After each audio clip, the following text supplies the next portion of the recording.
여러분 안녕하십니까? 오늘은 이 PPP 프라이빗 플레이스먼트 프로그램을 이제 어떻게 이제 작동시키느냐, 오퍼레이션 하느냐, 한번 이거를 여러분과 함께 생각해 보도록 하겠습니다.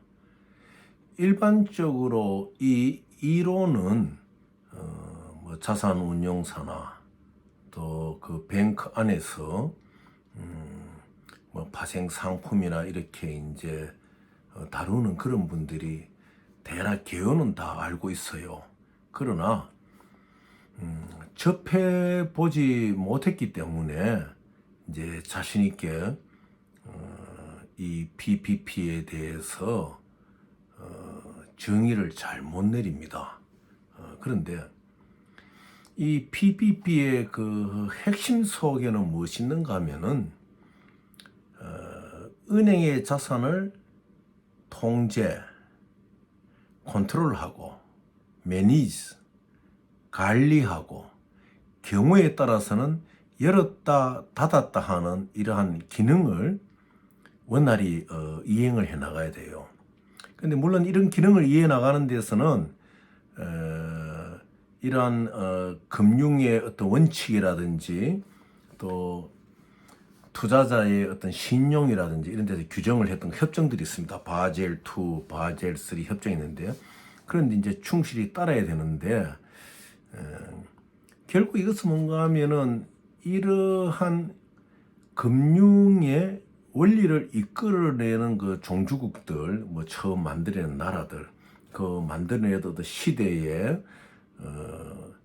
목적, 이런 것들로 이제 부합돼 가거든요. 그러다 보니까 조금 동양권에서는 이해를 잘 못합니다.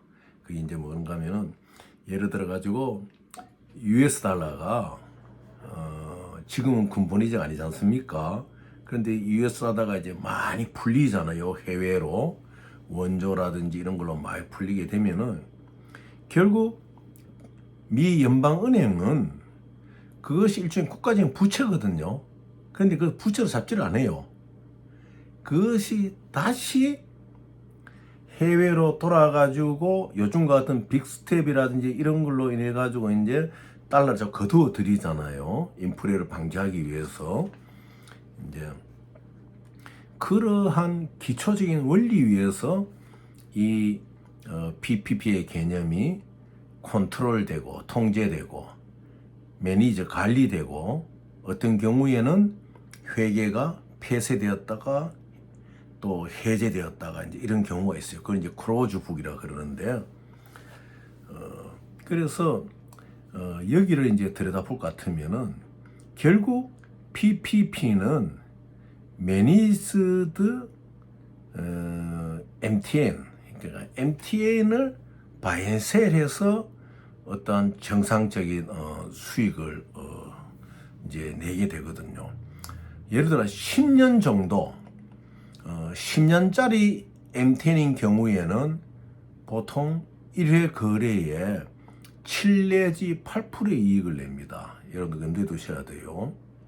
그 다음에 일반 이제 국채, 내셔널 본드 같은 경우에는 1회 컨트롤에 2% 정도 이렇게 내니까 국채 내셔널 본드하고 이 MTN의 차이는 아주 이제 굉장히 많은 것이죠.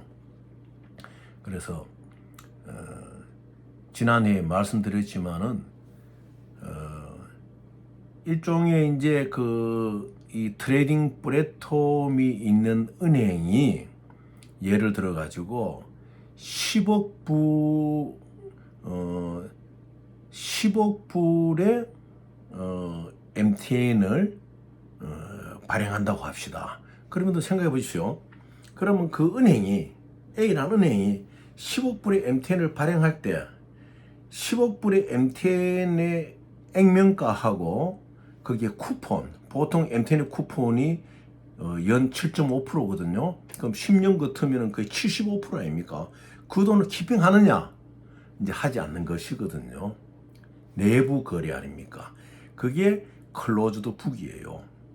이 클로즈드 북을 이제 통제하고 컨트롤하고 매니저하는 것이 이 PPP의 그 아주 기본 원리입니다. 자, 그러면은 잘 들어보십시오.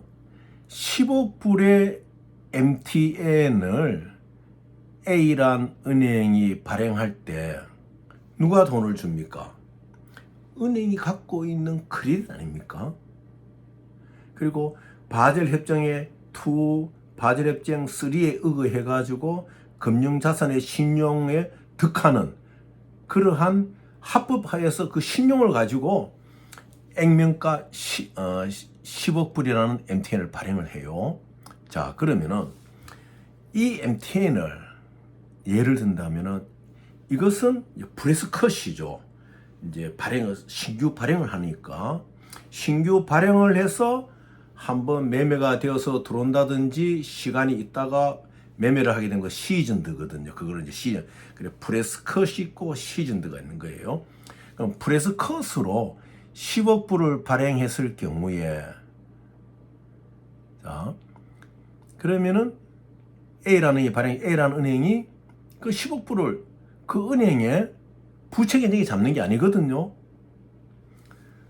자기 에셋으로 잡는 거예요. MTN을. 그래 잡았다. 그래서 이것을 트레이드를 통해 가지고 50%에 이제 판매를 합니다. 그러면은 10억 불의 50%는 5억 불 아닙니까? 5억 불이라는 돈은 은행에 들어왔어요. 10억 불의 MTN은 밖으로 나갔습니다. 그러면은 이 MTN이 10년의 경과를 둘 경우에는 매출의 데이트, 엑스파이리 데이트가 10년일 경우에는 10년 뒤에 은행이 그거 다 매입해 줘야 되거든요. 그때는. 그러면은 10억 불이라는 죄송합니다. 10억 불이라는 액면가하고 그 다음에 애뉴얼 7.5%면은 거의 전체는 75% 아닙니까? 그럼 10년 뒤에는 17.5억 불이 있어야지 이 MTN을 이제 은행이 엑스파이리 데이트 콜에 응해주는 거거든요. 자, 그럼 여러분들 머릿속에 17.5억 불은 10년 뒤에 은행이 내줘야 되는 돈이에요. 자, 그러면은 지금 얼마가 돈이 들어왔습니까? 50%에 매도하고 난 뒤에 5억 불의 돈이 들어왔거든요. 5억 불의 돈이 들어왔단 말입니다. 들어왔을 때 바로 여기에 바젤 2 협정이나 바젤 3 협정을 속해져 있는 BIS 국제 결제은행의 법칙에 따라 가지고 Bank for International Settlement에 따라 가지고 합법적으로 레버리지 10배를 해버리는 거예요. 그러면은 이 5억 불이란 캐시가 들어왔기 때문에 여기에는 50억 불의 MTN을 다시 판매할 수 있는 그 바젤 협정의 그 바젤 협정 2, 3의 규정에 의한 근거 안에서 이 50억 불의 MTN을 또 이 바이앤셀을 하는 거예요. 그것이 일주일에 2번, 3번 일어나는 겁니다. 그럼 한번 상상해 보십시오. 이것이 MTN 같은 게 일어난단 말입니다. 그럼 자, 여러분들 아까 제가 말씀드릴 때 처음 돈을 안 넣고 그 MTN 10억 불을 밖으로 팔았잖아요. 그러면 10년 뒤에는 10억 불의 기본적인 페이스 밸류하고 10년 뒤에 그것이 갖는 이자 뭐 애뉴얼 7% 경우에 보통 7%, 7.5%의 쿠폰이 뭐 7%를 합시다. 7% 같으면은 7억 불, 그 17억 불이 있어야 되는 거예요.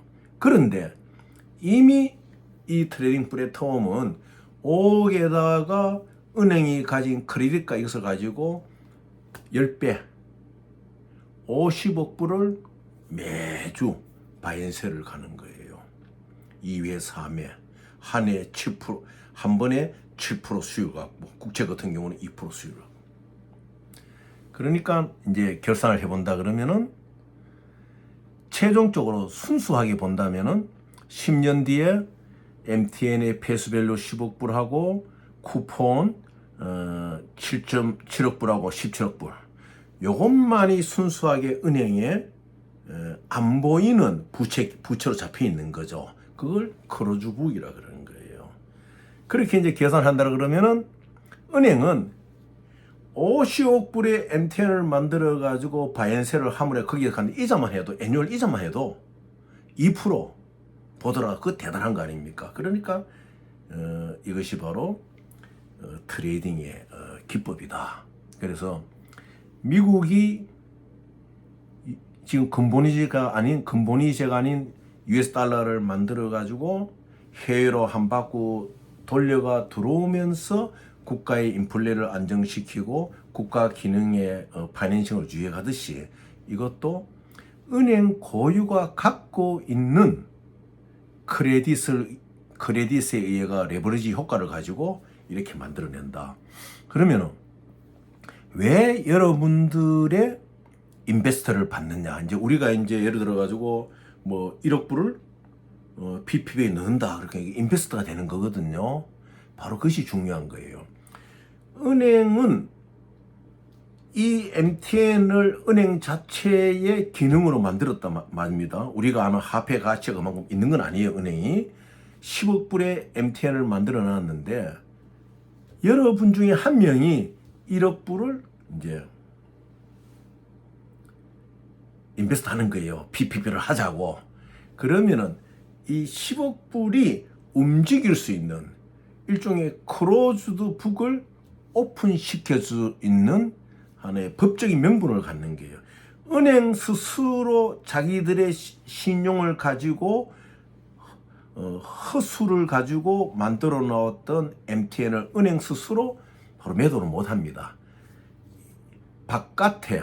은행의 바깥에 돈이 들어와서 여기에 쌓여야 돼요. 둘러싸여 가지고 이것이 이제 레버리지를 만나 가지고 이렇게 이익을 가둔다. 그래서 나중에 오프라인에서 한번 여러분 뵐 때는 제가 칠판에 써가지고 한번 여러분 이해가 더 잘 될 겁니다. 이제 가끔 한 번씩 말씀을 드려주겠어요. 또 제가 또 잘 설명을 못해가 여러분이 또 잘 이해가 안 되실 수 있지만은, 그렇게 이것은 이 현재 세계의 PPP라는 개념은 은행이 갖고 있는 크레딧과 또 바젤 협정, 바젤 2, 바젤 3 협정의 금융에 관한 이러한 합법적인 토대 아래에서 바로 이렇게 큰 수익을 내면서 일정한 프로테지까지 이제 개런티를 해주고, 그 이후에 많이 나는 것에 대해서는 여러분들에게 월드 프로젝트 안에 휴머트리안 프로젝트라든지 그 좋은 프로젝트에 기부를 할 수도 해주고, 이제 이래가 이제 적정한 이윤을 배분해 나가는데, 이제 이윤이 엄청난 거지요. 그러니까 우리가 이제 이 문제에 좀 잘 알고 있어야 됩니다. 그래서 이거를 정확하게 알게 되면은 어떻게 하면 우리가 이 나라를 위해서 인류의 복지를 위해서 큰 그 자금을 어떻게 운용할 것이냐, 이제 이게 나오는 거예요. 그래서 이제 PPP가 그만큼 이 국제 금융에서는 굉장히 중요한 것이죠.